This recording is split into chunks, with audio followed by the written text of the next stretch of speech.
Good evening. I'm Mahesh. I born in 1979.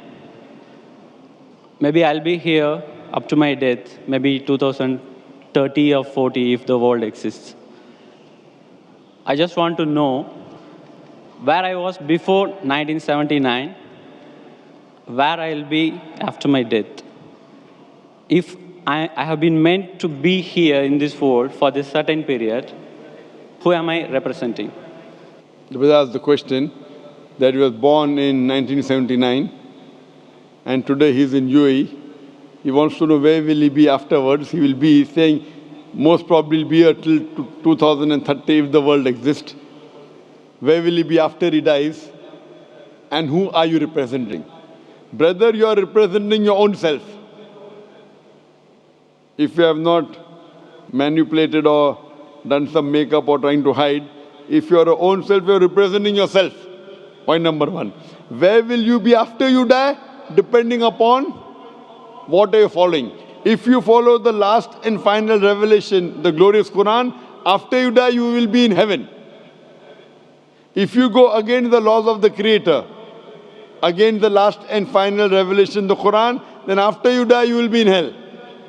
So I don't know if you accept the commandments of Almighty God today, what you did between 1979 and till the 14th of April 2012, all will be forgiven.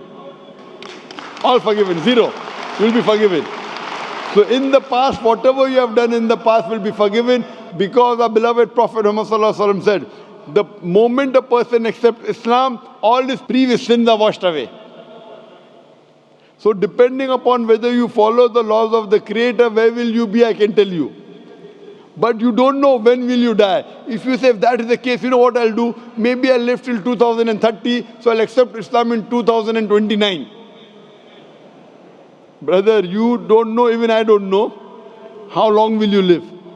And you rightly said, if the world exists. I don't know till how long will the world exist. Allah says in the Quran in Surah Luqman, chapter number 31, verse number 34, no one besides Allah knows the hour. When will the earth end? We don't know. Whether it'll stay for a few years, for a few decades, we don't know.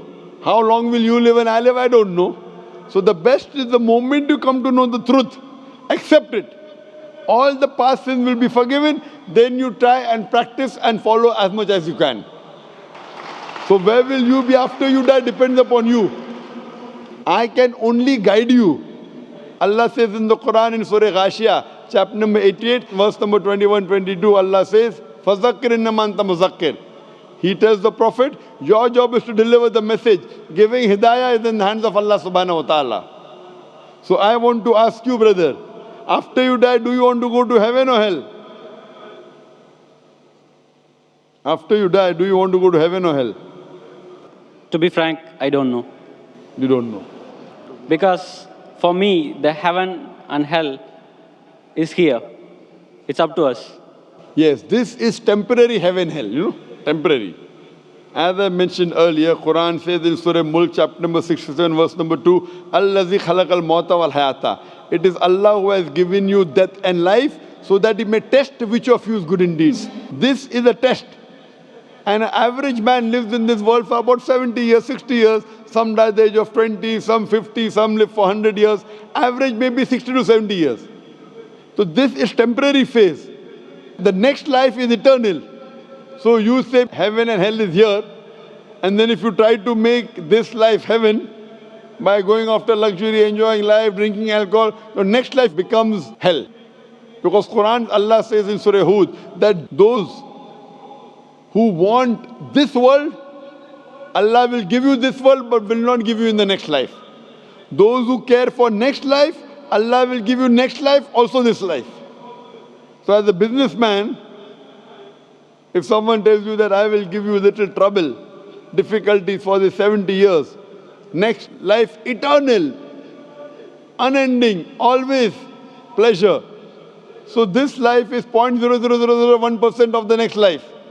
As a businessman, you wouldn't mind saying, okay, I don't mind trouble in this couple of, small percentage. Like before the examination, you struggle, you stay awake, you don't sleep, or you sleep less. and then you appear for the examination. So that few days before that you struggle and you study, so that in future it is good for you. So similarly, brother, this life is a test for the hereafter.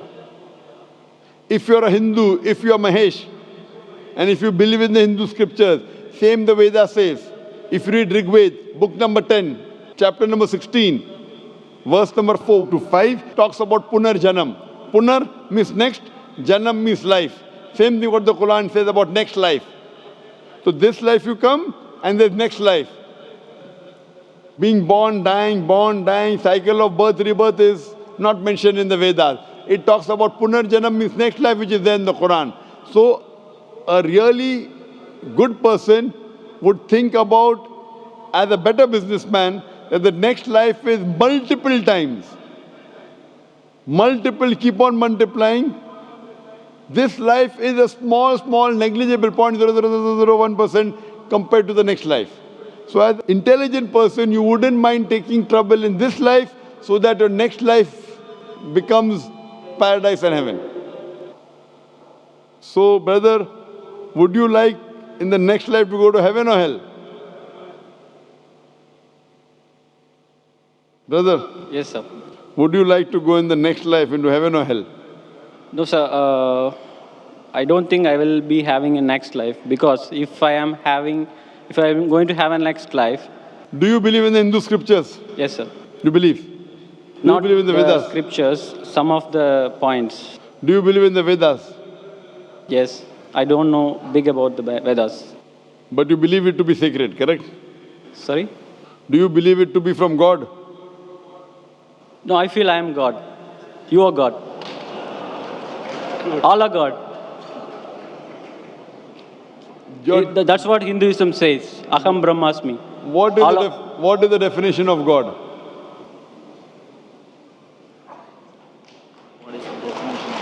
I don't know. I am God, you are God. What is the definition of God? I don't know. That means you are don't know, I am don't know. I know myself. Okay. You say you are God, I am God. We all are part of God. I am asking you what is the definition of God, and you say I don't know. Are you talking English or what? I'm talking English. What is the definition of God? I cannot define, sir. Just I can feel. So without defining, you're saying you are God and I am God? But I can realize, sir. God is everywhere in all of us. What we are is God. the definition of God? Then I will say whether God is everywhere, you are God or not. First, give me the definition of God. If your definition of God is only wrong, I said, this is not God what I'm talking about. What is the definition of God? I don't know to define, sir, exactly in words. So that means you do not believe. I'm not talking about the God which you're talking about. So you should ask me what is the definition and I'll tell you. Yes, sir. Can you explain me? If you don't know what you should do, you should ask or not. Yes. So ask me, I will tell you.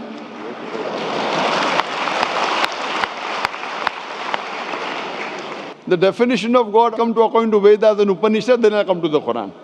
If you read the Upanishad, Chandogya Upanishad, chapter number 6, section number 2, verse number 1, Ekam Evidityam. God is only one without a second. It's mentioned in Shweta Upanishad, chapter number 6, verse number 9. Nachasya kasij janita na chadipa. A Sanskrit quotation which says that of that God, he has got no superior, he has got no parents. Almighty God has got no Lord, no superior, no mother, no father.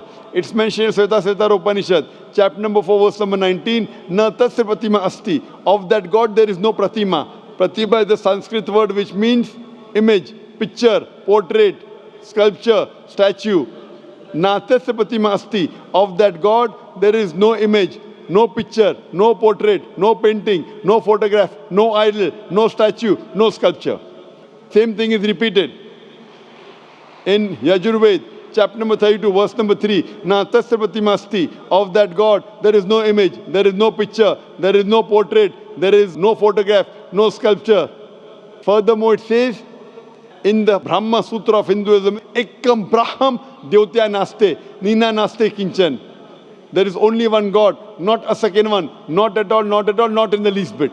So based on this definition, God is one, there's nothing like him. And the Quran further says in Surah Ikhlas, chapter number 112, verse number 1 to 4, the definition of God is, Qul huwallahu ahad. Says Allah one and only. Allahu samad. Allah the absolute eternal. Lam yalid wa lam yulad. He begets not, nor is he begotten. Wa lam yakul lahu kufuwan ahad. There's nothing like him. Qul huwallahu ahad. Says Allah one and only. Are you the only human being? Am I the only human being? Yes or no? Yes or no? I'm a human being. Are you the only human being? Only one?